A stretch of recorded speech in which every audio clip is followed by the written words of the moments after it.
నేను doctor Madala Parvathidevi, senior gynaec consultant at Akkineni women's hospital.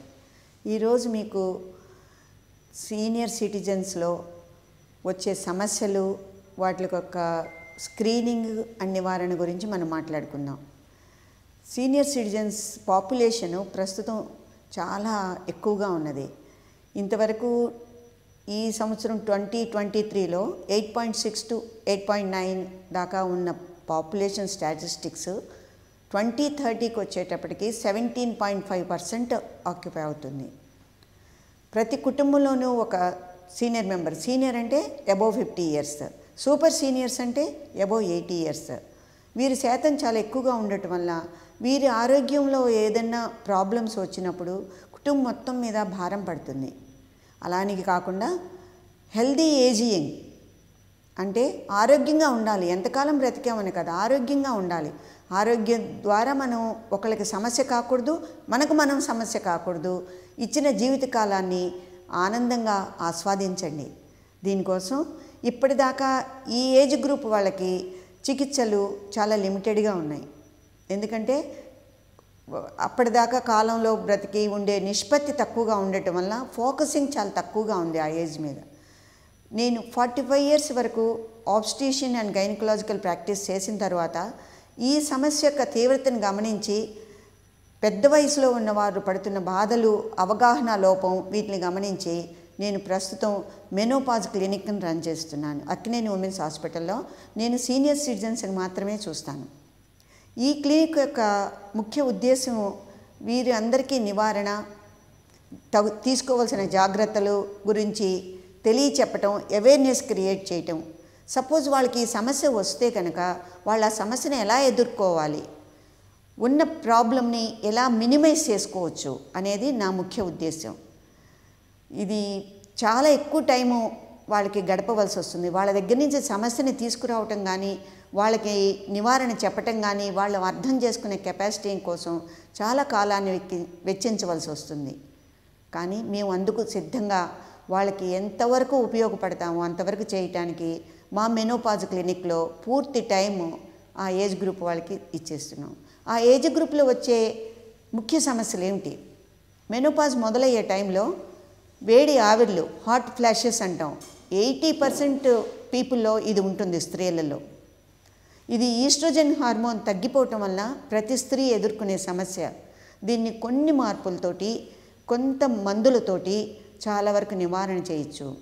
Plus నిద్ర పట్టకపోవటం, ఈ 2 సమస్యలతోటి వాళ్ళ యొక్క వర్క్ పర్ఫార్మెన్సు, వాళ్ళ యొక్క ఆలోచన విధానం అంతా దెబ్బతిని ఈవెన్ కొంతమంది డిప్రెషన్లోకి కూడా వెళ్తారు.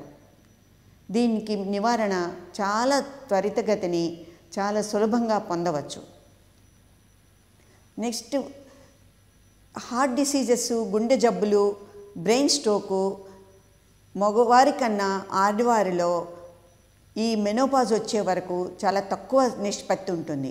కానీ ఎప్పుడైతే ఈస్ట్రోజన్ హార్మోన్ తగ్గటం మొదలు పెడుతుందో ఈ హార్ట్ డిసీజ్ వచ్చే శాతం మగవారితో సమానంగా ఉంటుంది. సో దానికి మీరు తీసుకోవాల్సిన జాగ్రత్తలు. నెక్స్ట్, ఇంకా ముఖ్యమైనది ఏంటంటే బ్రెయిన్ స్ట్రోక్. అది కూడా చాలా ఎక్కువ ఉంటుంది మెనోపాజ్ వచ్చిన తర్వాత అన్నిటికన్నా ముఖ్యం, ఒక్కసారి ఫ్రాక్చర్ అయిందంటే ఒక మనిషి జీవితంలో, అందులోనూ ఎల్డర్లీ వయసులో చాలా సమస్యలు ఎదుర్కొంటారు. ప్రతి నిత్యం దానివల్ల నరకం అనుభవిస్తారు. దేనివల్ల వస్తుంది అది? ఈ హార్మోన్స్ తగ్గుదల వలన బోన్ ఫంక్షన్ చేసేదానికన్నా బోన్ రీజనరేషన్ చాలా తక్కువగా ఉంటుంది. ఆ నిష్పత్తి ఎప్పుడైతే బ్యాలెన్స్ తప్పుతుందో బోన్స్ గుల్లబారిపోతాయి. అది నివారించలేమా? తప్పకుండా నివారించగలుగుతాం. ఎలాగా? అది ఐడెంటిఫై చేసి బోను నిష్పత్తిలో ఈ ప్రొడక్షన్ నిష్పత్తి ఎంతలో ఉందో అని డెక్సా స్కాన్ అనే ఒక ఎక్విప్మెంట్ ద్వారా డయాగ్నోస్ చేసి దానికి కావలసిన జాగ్రత్తలు, వ్యాయామాలు, ఇది మందుల ద్వారా మీరు ఆస్టియోపోరోసిస్ బారిన పడకుండా కాపాడుకోవచ్చు. ఇది చాలా పెద్ద వరం ప్రస్తుత కాలంలో. మీరు మీ పనులు మీరు చేసుకోగలిగితే ఎంతవరకైనా జీవితాన్ని ఆస్వాదించగలుగుతారు. ఒక్కసారి మంచమానికి మీరు పరిమితమైతే చాలా నరకం అనుభవిస్తారు.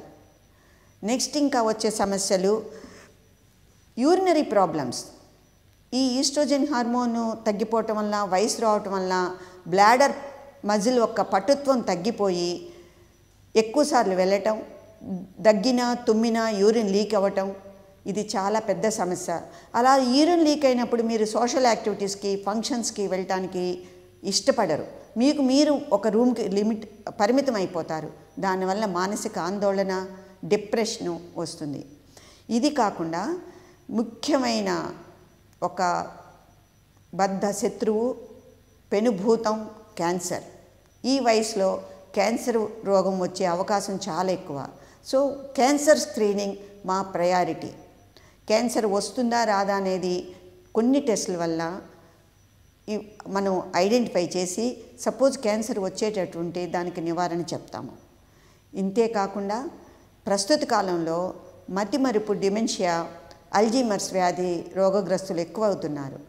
దీనికి మనం చేసుకోవాల్సిన జాగ్రత్తలు, ఎవరిలో ఈ జబ్బు వచ్చే అవకాశం ఉంటుందో వాళ్ళని ఐడెంటిఫై చేసి వాళ్ళకి సలహాలు, సూచనలు ఇస్తాం. ఇవన్నీ కూడా మా మెనోపాజ్ క్లినిక్లో ప్రతి ఒక్కరితోనూ చాలా ఎక్కువ టైం స్పెండ్ చేసి మీకు మేము సలహాలు ఇవ్వడానికి సిద్ధంగా ఉన్నాం. మరి మీరు ఉపయోగించుకుంటారా?